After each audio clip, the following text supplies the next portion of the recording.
இஸ்லாமியர்களுக்கு இடஒதுக்கீடு ரத்து, அதாவது மதம் மாறி வந்தவர்களுக்கு என்கிற இந்த விஷயத்துல சட்டத்தின் ரீதியா என்ன சொல்லப்படும், அதே மாதிரி அரசியலமைப்பு என்ன சொல்லுகிறது, இஸ்லாமிய மதம் என்ன சொல்லுகிறது அப்படின்றத பார்த்துட்டாவே புரிஞ்சுக்கும். ஒரு பிசி என்பதை ஒரு பிரிவாக தேர்ந்தெடுக்க முடியாது, பிறப்பின் அடிப்படையில் தான் அது.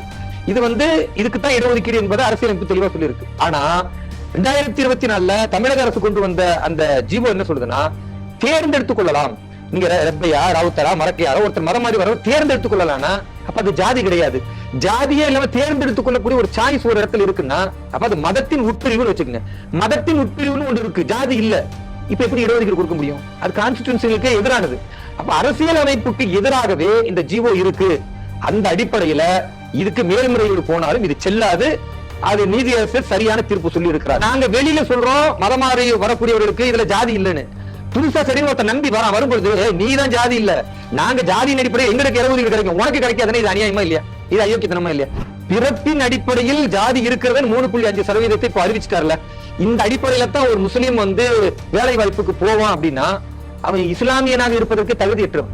அரபின்னா அரபி ஒரு மொழி, அஜமினா அரபி மொழி பேசாத எல்லார்களும் ஊம பாச இப்படி பேசுற பாஷை அவன் கிண்டல் பண்ணுவான் பிற மொழிகளை. அந்த வெறிபிடித்த மக்கள் சொல்றாங்க, நீ அரபி மொழி பேசுறன்ற பெருசா நினைக்காத, அரபி மொழி பேசாதவனை விட நீ சிறந்தவன் கிடையாது. இல்லாபி தக்குவா, கடவுள்கிட்ட பயந்து நேர்மையா வாழ்றவன் தான் சிறந்தவனை தவிர மொழியால நிறத்தால எல்லாம் உயர்ந்தவன் தாழ்ந்தவன் இல்லை. இந்த 3.5 புதுசா வந்தவங்களுக்கு இல்ல பழசா இருக்கிறவங்களுக்கு இருக்குன்னு சொல்றதே தப்பு. 3.5% இடஒதுக்கீட்டை ரத்து செய்யணும். அடிப்படைவாத அமைப்புகள் எல்லாம் கொந்தளிக்கிறாங்க. இது எப்படி நீ சொல்லலாம், உன்னை கொல்லுவோம் வெட்டுவோம் பகிரங்கமா பேசுறாங்க, வீடியோல போடுறாங்க. எல்லாமே இன்னைக்கு தமிழகத்துல நடக்குது. ஏன்னா கலைஞர் ஒரு திருத்தனம் பண்ணி முஸ்லிம்கள் வாக்கு வங்கிக்காக 3.5 சொருகி கிறிஸ்தவர்களுக்கு கொடுக்கும்போது கிறிஸ்தவர் வேணாம்னு சொல்லிட்டாங்க. நாங்க இதை விட நிறைய பலன் அனுபவிக்கிறோம். அப்போ இஸ்லாமிய தலைவர்களுடைய சுயநலத்திற்காக முஸ்லிம்களை பாதிக்கிற விஷயம் இது. கடந்த காலத்தில் எங்கும் இப்படி மதத்தின் அடிப்படையில ஒரு இடஒதுக்கீடு இல்ல, சாதியின் அடிப்படையில இஸ்லாமிய இடஒதுக்கீடு இல்ல, கொடுக்கவும் கூடாது. அது நம்பிக்கைக்கும் எதிரானது, அரசியல் அமைப்புக்கும் எதிரானது. அதனால் 3.5% இடஒதுக்கீடு ரத்து செய்யணும் அப்படின்னு சொன்னதும் இன்னைக்கு பெரிய அளவுக்கு கொந்தளிச்சு போயிருக்காங்க. ஆனால் நான் உண்மையான ஒரு இஸ்லாமியன், திருக்குரானை அறிந்தவன் என்ற அடிப்படையில இந்த விஷயத்தை சொல்றேன்.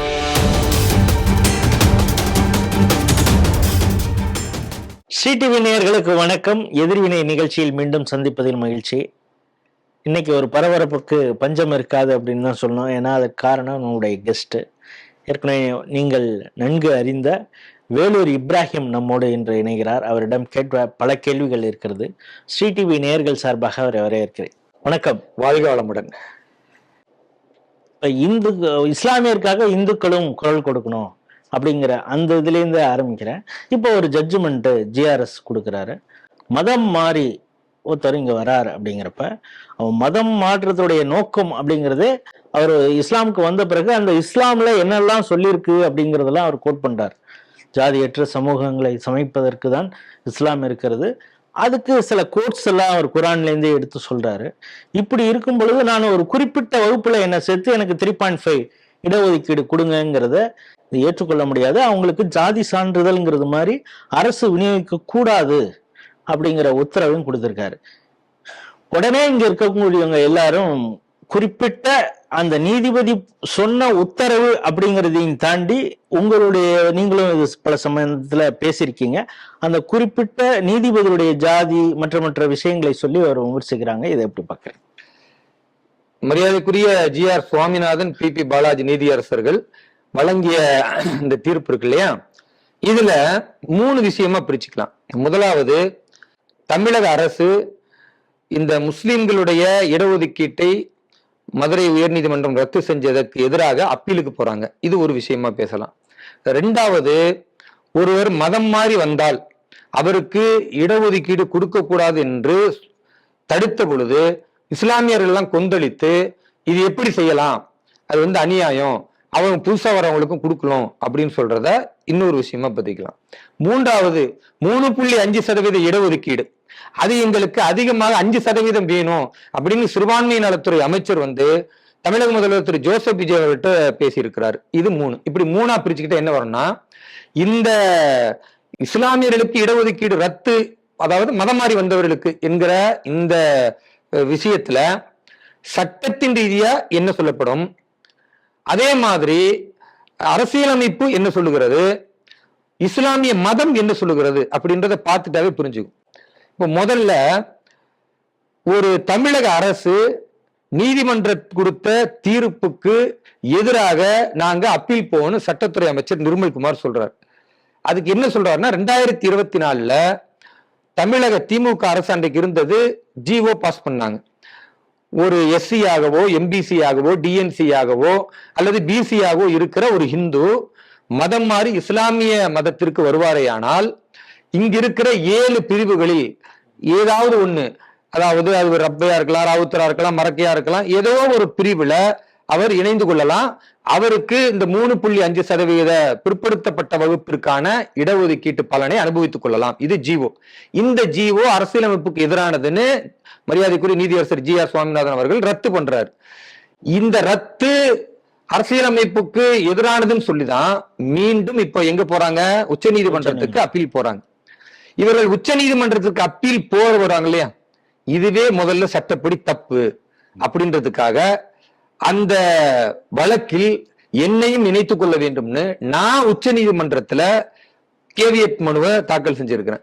இப்போ அது வழக்கு சம்பந்தமான விஷயங்கள் நடக்கும்போது நானுமே உச்ச நீதிமன்றத்துல ஆஜராகுவேன், என்னுடைய தரப்பினுடைய நியாயத்தை சொல்லுவேன்.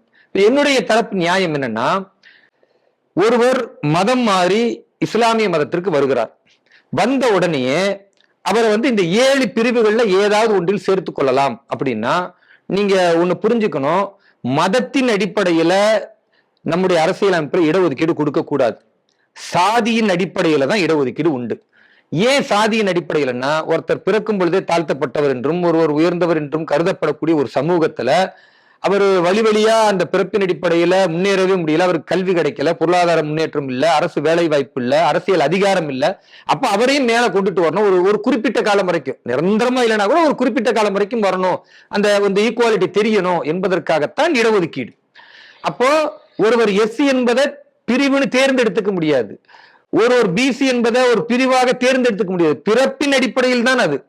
இது இதுக்குத்தான் இடஒதுக்கீடு என்பதை அரசியலமைப்பு தெளிவா சொல்லியிருக்கு. ஆனா 2024 தமிழக அரசு கொண்டு வந்த அந்த ஜிஓ என்ன சொல்லுதுன்னா, தேர்ந்தெடுத்துக் கொள்ளலாம். நீங்க ரெப்பையா, ராவுத்தரா, மரக்கையாரோ ஒருத்தர் மதம் மாறி வரவர் தேர்ந்தெடுத்துக் கொள்ளலாம்னா அப்ப அது ஜாதி கிடையாது. ஜாதியே இல்லாம தேர்ந்தெடுத்துக் கொள்ளக்கூடிய ஒரு சாய்ஸ் ஒரு இடத்துல இருக்குன்னா அப்ப அது மதத்தின் உட்பிரிவுன்னு வச்சுக்கோங்க. மதத்தின் உட்பிரிவுன்னு ஒன்று இருக்கு, ஜாதி இல்ல. இப்ப எப்படி இடஒதுக்கீடு கொடுக்க முடியும்? அது கான்ஸ்டிடியூஷனுக்கு எதிரானது. அப்ப அரசியல் அமைப்புக்கு எதிராகவே இந்த ஜிஓ இருக்கு.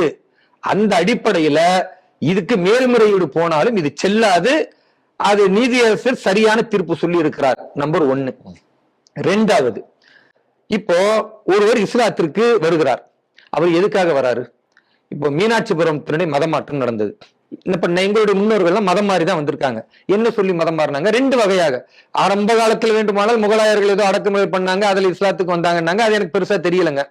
ஆனா கடந்த 50 வருஷமா கூட இஸ்லாத்திற்கு வராங்க.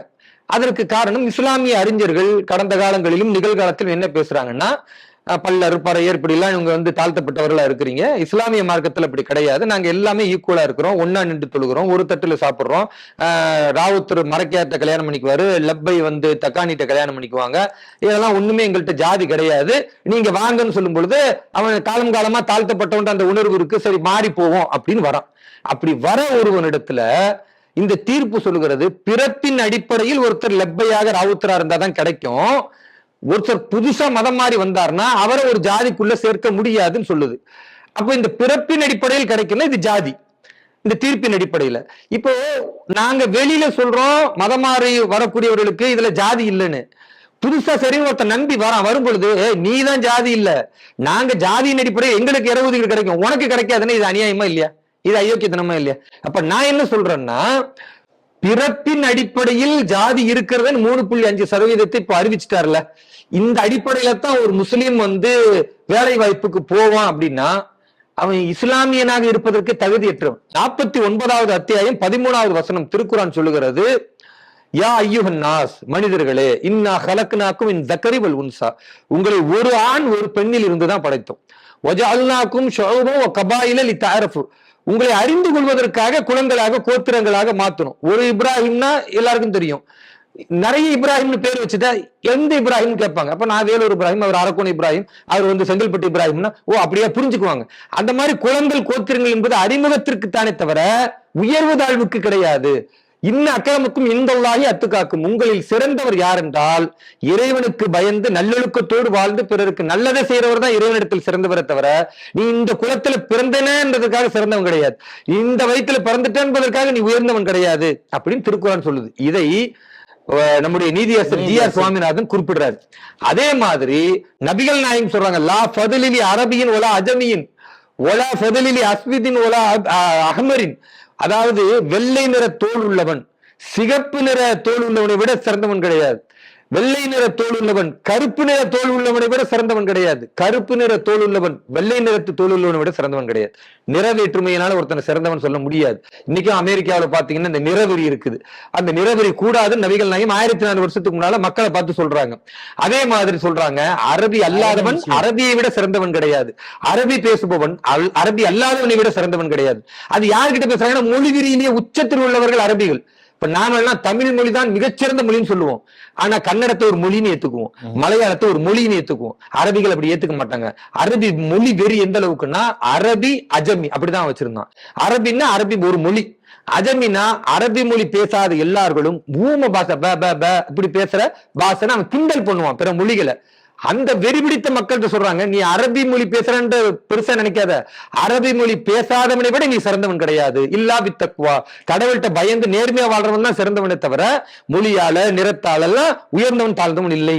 இதையெல்லாம் சொல்லிதான் பல்லனாக இருந்தவன் பறையனாக இருந்தவன் பிசியா எம்பிசியா ஏதோ ஒருத்தனா இருந்தவன் நல்ல கொள்கையா இருக்கன்னு வந்தான். வந்தவனுக்கு இல்ல நாங்க ராவுத்தரா லெப்பையா ஜாதியின் அடிப்படையில் பிறப்பின் அடிப்படையில் இங்க இடஒதுக்கீடு வாங்குவோம்னு சொன்னா இது இஸ்லாமியன் சொல்வதற்கு அருகதை இல்லை, இது திருக்குரானுக்கு எதிரானது, இது நபிகள் நாயகத்திற்கு எதிரானது, இஸ்லாமிய நம்பிக்கைக்கு எதிரானது.